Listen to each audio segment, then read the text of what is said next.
Next email. Okay. Newlyweds, long distance, military, and mental health. Okay. Okay. Hi, I've been watching you two on TikTok for a while and recently started listening to the podcast. I'm not sure if you can offer advice or if there's a podcast episode that might help, but I wanted to share my concerns and seek advice. My husband and I have been together for 3 years, married for 1.5. He considers our marriage traditional as he works and pays all the bills, while I stay at home taking care of our baby. However, I'm facing several issues.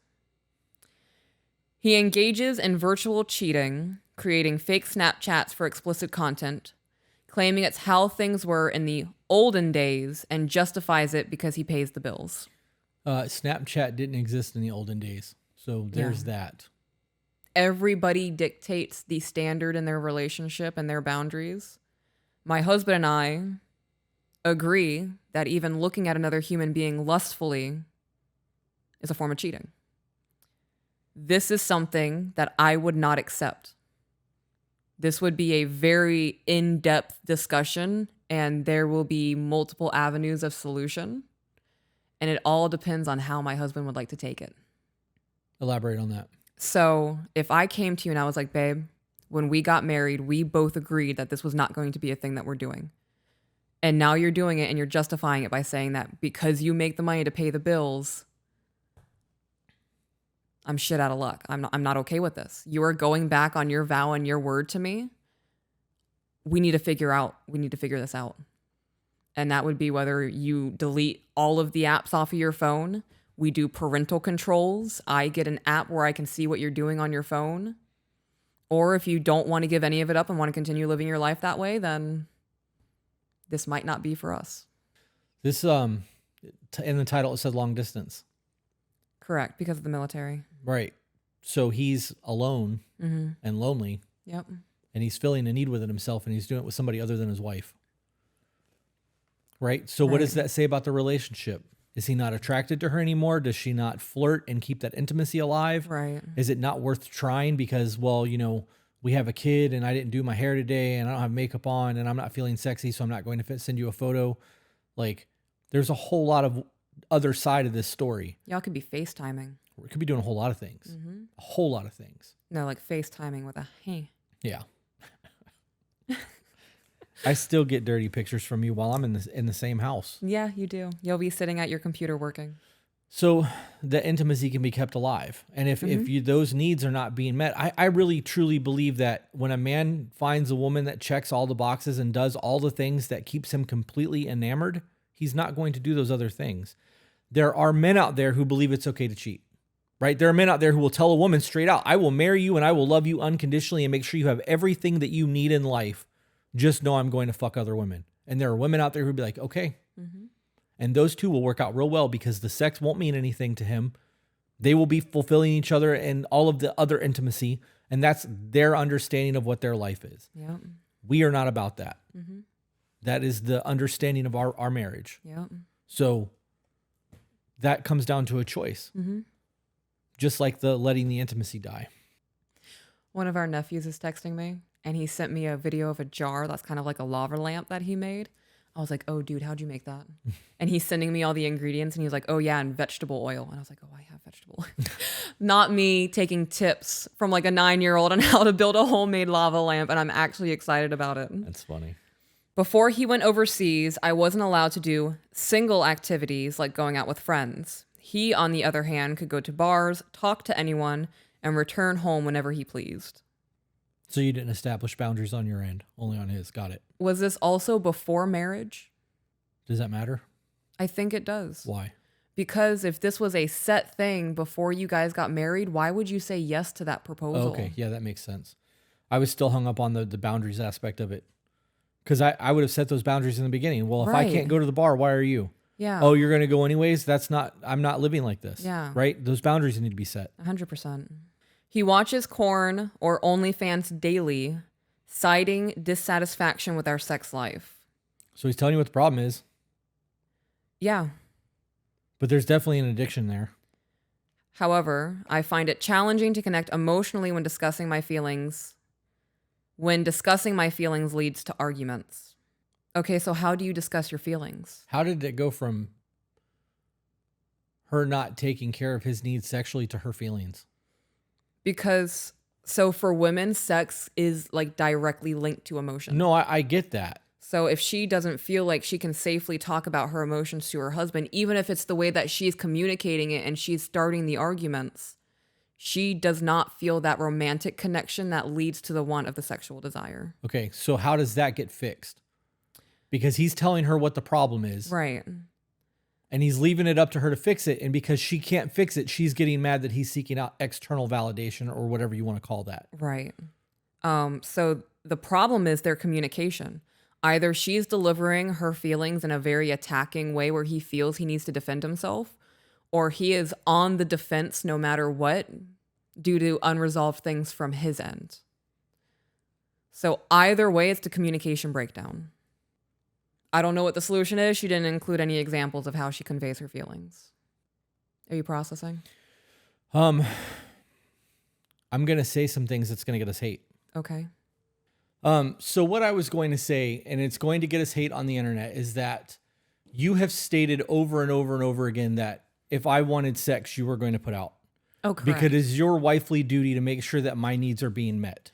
It's also not a chore for me. Right. But okay, so in that situation where I was like, hey, we have a very strong dom-sub relationship, right? And that does not tie into our traditional relationship. That's something that is kind of like a subsect. In the event that I am not satisfied, right? Let's say that we have fallen out of the dom-sub thing and there are not needs being met within me. And I came to you and you're like, well, I don't feel emotionally safe. How does that get resolved? Because I have needs not being met and you have needs not being met. Right. But your needs not being met is what's causing my needs not to be met. Right. So how does that discussion happen? Because Okay. I'm going to have to like really, really think on this for a second. Because like I'm going to treat this like a real life scenario. So this would be my answer, not in fight or flight. Like if I'm fucking going through it and I'm a mess, that's not the conversation to be having right then. Logical me, we're just sitting on the couch, we're watching something, and you look at me one night and say, hey, I've noticed X, Y, and Z is going on. My needs aren't being met. Like, where are you at right now? Because I don't believe you would be shitty about it. no. And I would probably acknowledge, yeah, things have changed. I would let you know that it also sucks for me.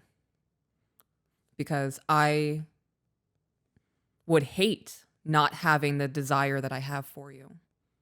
Like that would be something seriously wrong with us. So I would let you know that it also bothers me and I'm going through it because of it. And then I would try my best to elaborate on what the disconnect is for me. Because it's not a you problem. There's a disconnect from my emotions to my sexual attraction or desire.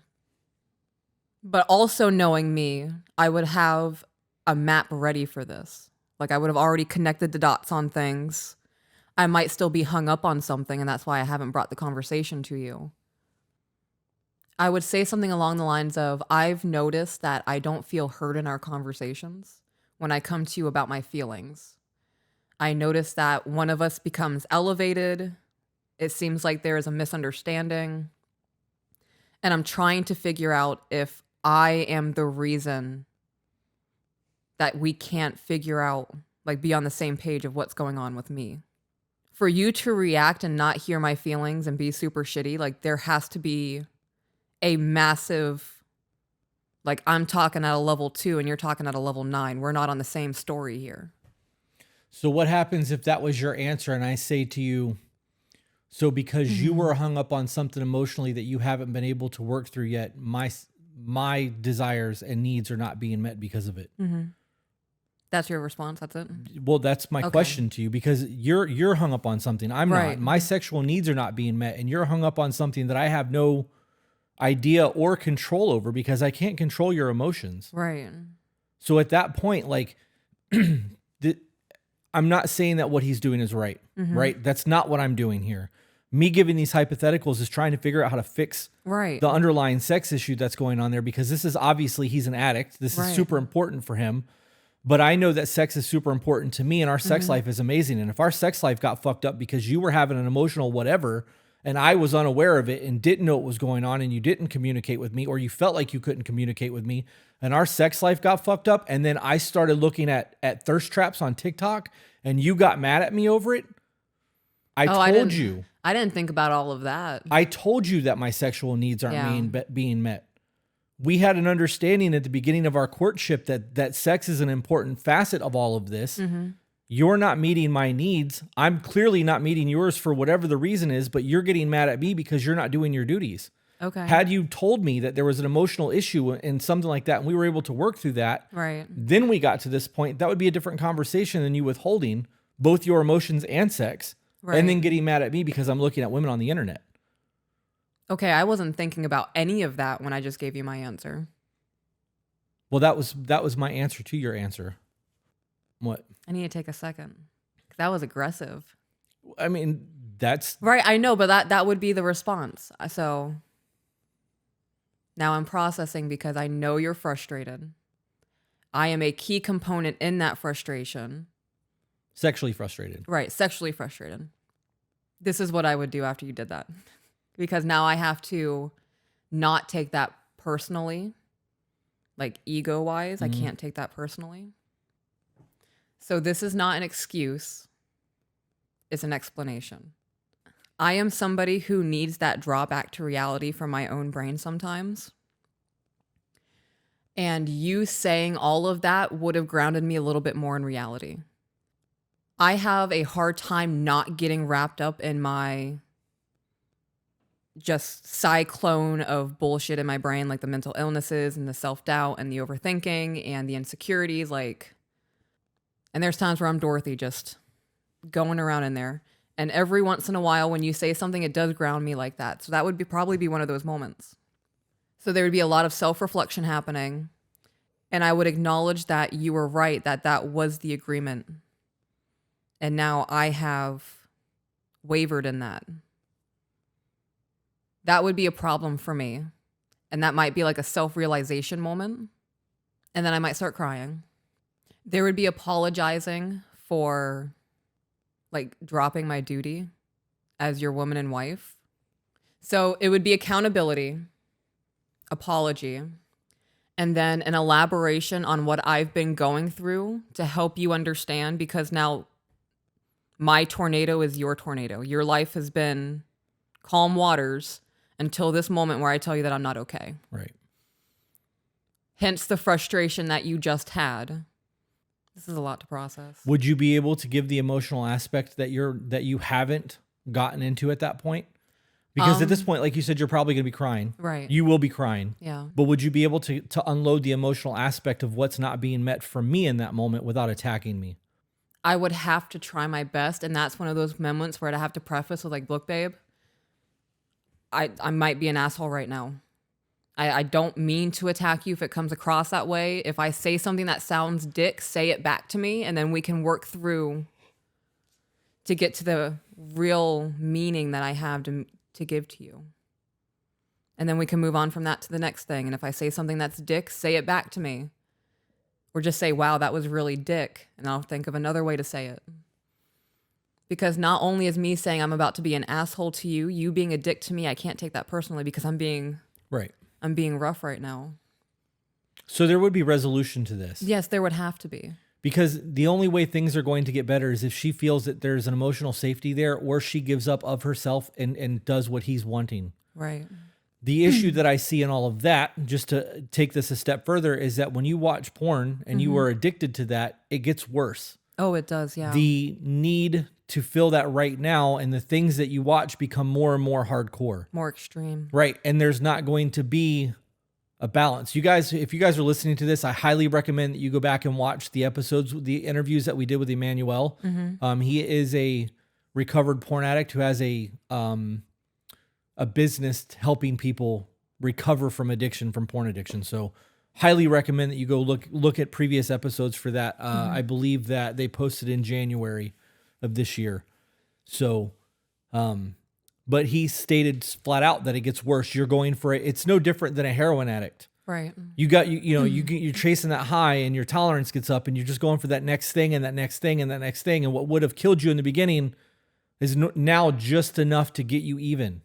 Right? So like That's insane to think about. but it's like that. That's know. all addictions. You look at people with a gambling addiction, it's the same thing. Okay, so let's go back to the conversation that we were having on the hypothetical. In the event that all got played out, Right. would we fuck the same night as the argument? Yes. Why?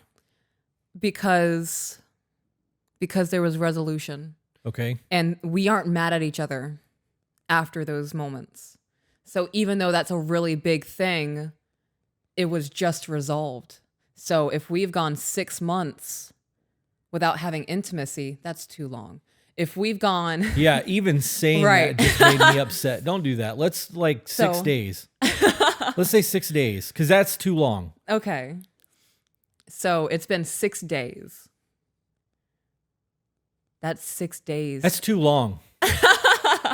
You remember that scene in Pirates of the Caribbean where he's like, too long, and kicks the guy off the plank? Yeah, that's my brain right now. I know. Hypotheticals are hard. Yeah, they are. So it's been 6 days, which may vary for you guys, right? If you have 5, 6 kids and they're all varying ages and you're able to get it in 6 times a month, if 4 is concerning for you, let it be concerning. Right. It's been 6 days. That's 6 days of pent up anticipation, first off, but it's also that emotional release is there. There is that, it's not just reconnected between us, it's stronger. It's reinforced. We mended the foundation and now it's stronger. Okay. Yeah, I'm going to be all over your bones. All right, let's get back to the email. He stays away from home as much as possible, blaming our 6-month-old daughter and refusing to share a room or bathroom. What do you think about that? That sounds like the relationship's over to me. Yeah. That we know that people change when kids happen. Right. Life changes when kids. A 6-month-old. Postpartum still happening right now, 100%. right? Life has changed. You can't give your partner 100% of you when there's kids involved. I sat on the couch last night for 3 fucking hours waiting for you to come out of the kid's bedroom because you have to cuddle and read and do your mom thing every single night. That 3 hours is lonely as fuck. I get up and pace the house. Do you? Yeah, I'm bored as shit sitting out there by myself. I'm so sorry. There's nothing to be sorry about. There's kids involved. The kids get the attention. Our relationship is intact. The kids are thriving. But that 3 hours of mom time, I'm twiddling my thumbs. This sucks. I mean, I'm apologetic because I get it. Like when you're away doing business things, I'm like, could live in a box and you could be here all the time. But I get it though, because those are things that it's important. You have to go do those things. So I'm not apologizing because I feel bad. Yeah. When you have a man who is used to getting all of the attention from a woman and a child comes in and he wants that attention or needs that attention, that child taking that attention away will 100% become a problem for that man. Yeah. So you guys should evaluate those things when you're with somebody. If you got a needy motherfucker and you have a kid, you're going to have problems when that kid's born. Yeah. So let me ask you this. As a mom, I have never thought that there could be a built-up resentment towards a child because that attention is now derived away, right? Could that really be a thing? Yeah, absolutely. Yeah. That's why most men won't be with a woman who has kids. Huh. It's why they're a sex object and not like a serious long-term commitment.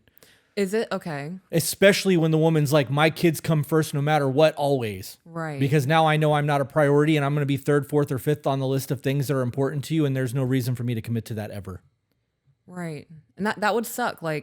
If the roles were reversed, you were a dad with 2 young kids, and I know for a fact that I'm number 4 or 5 on that list because there'd be the children, and then the children's mother, and then maybe your mom. Children's mother shouldn't factor into that. I know, but for a lot of people it might. If the mom calls and she's super vindictive and threatens to withhold the children, and he has to be on the phone for 2 or 3 hours when he has the children or without the children just because she wants to have a chaos. Yeah, that's why you should have a lawyer. Right. And you should have everything in court documents. So let's do the role reversal, right? So let's say that they were my kids and you were the bonus mom in this. And we do have the age gap that we have, and you want to live life and do life shit. I've done life shit. Right. Right. And now I got 2 kids that I got to take care of, and you want to do a date night 3 or 4 nights a week. Well, I got kids 3 nights a week, and we have life shit that has to happen, and we have other things that are going on. It's very easy for somebody to be like, well, I feel like I'm not a priority. I want to live my life, and I don't get to live my life because the person that I want to share my life with can't go do things. Right. That's a very normal feeling for people. That's why it takes a lot for somebody to step up and be a bonus parent and truly be involved as a bonus parent. Right. Because there's a lot of sacrifice that comes into that. And I don't think that parents, like the parent, understands that sacrifice, because the parent is already making the sacrifice. They decided to make that sacrifice when they decided to be a parent. Right. So, and that's not you love your kids. When you meet somebody, they don't love your fucking kids. Right. They have to get to know your kids. Right. And there's a possibility they may not like your kids. Kids are assholes, especially teenagers. Oh, yeah. So, I make it a point, because the kids do get a lot of my attention. The other day we opened up the house because it was so nice out. We were getting that cross breeze. And you were standing out the front door just looking outside. And I came up behind you and I wrapped my arms around you and I laid my head on you. And our daughter came over and I was like, no, not right now. Like, I'm loving on Pops. Give me a minute. And I stood there and she kept going. I was like, babes, give me 1 minute. Pops has my attention right now, and I promise you will get my attention next. There's a boundary set there. yeah. There has to be a balance. Right. That also says a lot about how to love your parent, like your person as a parent. Yeah. The kids get a shit ton of attention. Yeah. We then had a group hug afterwards. I remember that moment. Yeah. They all came over and we hugged. But it's one of those things that your kids get to see you in love. Right. Like what love should look like. Right. Yep. Let's get back to the email. Okay. We side railed pretty hard. Okay. I'm not allowed to access any of his devices while he has all of my passwords. When I offered to leave temporarily, he called me names, making it difficult for me to make a break. Because he called you names? Sticks and stones, baby. Sticks and stones. It sounds like Control and abuse. control and abuse. And when I was in the fog, I hate it when people told me you're just not seeing clear right now. Yeah. Fucking hated it when people told me that. Now that I am in the clear, that's exactly what's happening. Yeah. Get a good lawyer. Yep. This is one of those situations where remember early on when people said that there is a financial abuse, and I was like, that's the dumbest thing I've ever heard. Do you remember that conversation we had? Because it was on a podcast. They have a traditional relationship where he pays all the bills and she exists off of his money while he does whatever the fuck he wants to do, which means she doesn't have the money to leave. Right. So in this situation, I can understand that being an abusive situation because he's got her under thumb and there's nothing she can do about it. Right. Yeah. I would start reaching out to family members. I would too. I wouldn't live like that. Is there a whole lot more to this? No, there's just one more paragraph. Let's get through the email. I feel exhausted mentally and physically and desperately need a break longer than 15 minutes. I know he has the potential to be a great husband and father, but the current situation feels toxic. I'm not sure if this is a traditional marriage or just an excuse for control. It is an excuse for control. That's not what traditional looks like. 100% an excuse for control. I would call my mom. How do you know that he can be a good husband and a good father when you haven't experienced that? Right. You're only 6 months with a baby. Yeah. And if he's not being a good father now, what makes you think he can be? You guys aren't sharing a room. He won't use the bathroom, even share a bathroom with you. Talk about a real disconnect. Right. I need my own bathroom. Do you think that he got married for benefits? I mean, you do make more money in the military if you're married. You get better housing credits. Like there's a whole lot of things that come along with that. That's not a traditional relationship. No, though. it's not. Like, so now I'm thinking that he found someone who, I'm not trying to be insulting in saying this. He found somebody who was mendable, right? Malleable, moldable. And that is somebody, I've lived this, who has low self-esteem, maybe has trauma that they haven't gotten over yet, are seeking invalidation that they are wanted, that they are loved. And that's easy to give, right? If the end goal is marriage, that's easy to give until you're married. Once that's done, a lot of people who tend to abuse or use control, that's it for them. Like, that's their end game. Now they can do whatever they want, and you're already under their thumb. There's a hopium in that. There is a lot of hopium in that because you can remember the good times. Right. Well, he showed me the first year we were together, everything was amazing. Well, it's year 4 and it hasn't been good for 2 years now, or 3 years or whatever the case may be. So you hold on to this idea of what somebody was, and maybe that's who they really were in that season of their life. And maybe things have changed. Right. And things have snowballed and gotten out of control, and who they were then doesn't exist now because of life happenings. And you can't go back to that first year because of all of these experiences have now muddied the water. Right. And that muddied water can absolutely clear, but the life experience that happened during that time frame, you're downriver now. Like you're just that's not a thing. So I don't know. I don't like this situation. I obviously don't have his side of things, and I'm sure that he's got his own opinion, but there are things in this email that I vehemently disagree with. Yeah. And it wouldn't matter what his argument was. I still think he's wrong for it. I agree. 100%. If this were my daughter, I'd be concerned. Yeah, I would be too. I would, if it was our daughter, I'd be setting up a bank account. Yeah. And I would be slowly trying to trickle money into that so that if she needed an escape plan, she had it. Yeah. Let's do one more and then call it a day, because I know you want to dye your hair and we have movies in 6 hours, 5 hours. Hey guys, if you enjoyed that, found it entertaining, funny, or even learned something you didn't know before, share it. And if you're not subscribed, why aren't you? And for those of you who want to support us, get access to exclusive content and live streams, we do have a Patreon. All the links are in the description.